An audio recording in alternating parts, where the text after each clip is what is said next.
Google just presented us with its latest innovations for 2019 at its annual I/O event. This year it took place at the Shoreline Amphitheatre in Mountain View, and we were treated to a new mid-range smartphone, some cool Android Q features, and lots of stuff to do with Google Assistant and Google Duplex.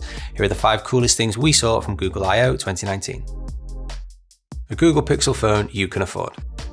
Google is jumping right back into the mid-range smartphone market with a more affordable version of its Pixel 3 and 3 XL devices. Now, in a move reminiscent of the Nexus days, Google has launched a $399 version that makes few compromises compared to its flagships. We've had a Pixel 3 in our editorial office for a short time, and it's certainly an impressive achievement. Android Q gets darker, safer, and smarter.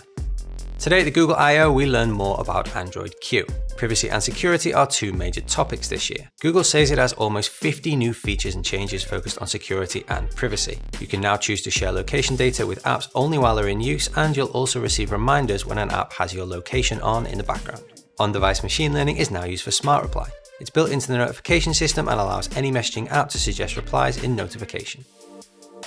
Google Assistant gets a driving mode. Google Assistant is also getting a driving mode in addition to Android Auto. You can trigger the mode when the phone is in the car by saying, "Hey Google, let's drive." It looks like a stripped-back version of Google's Android Auto app. It's designed for drivers who don't want to mess around with a dedicated app. If a call comes in, the assistant will tell you who's calling and ask you if you want to answer, so you can pick up or decline using just your voice. You'll also get navigation and podcast support, of course. Google Duplex comes to the web.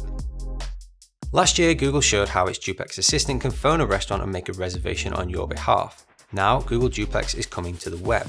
It's working on rental bookings as well as movie ticketing. Google said that more details will be revealed later this year. Duplex uses information from Gmail, Calendar, and Maps to allow it to fill out as much information as possible that Google already knows about you. It'll help make your upcoming trip and the tedious booking process quicker and easier. Incognito Mode is coming to YouTube and Maps. Google has had its Incognito Mode in Chrome for more than a decade, but now the feature is coming to Maps and YouTube. It'll work just like it does in Chrome, so you'll be able to search for places on Maps and navigate yourself around an area without gathering data and location history attached to your Google account. The same applies when watching YouTube in Incognito Mode. It seems like it might be useful if you want to check out the latest Taylor Swift music video and you don't want to mess up your carefully managed YouTube viewing history. That kind of stuff can play havoc with your suggested video content. So that's what we thought were the best 5 things from this year's Google I/O event in 2019. If you watched the live stream, let us know what you thought was the coolest new innovation, and don't forget to subscribe to the channel, leave us a like, and thanks for watching.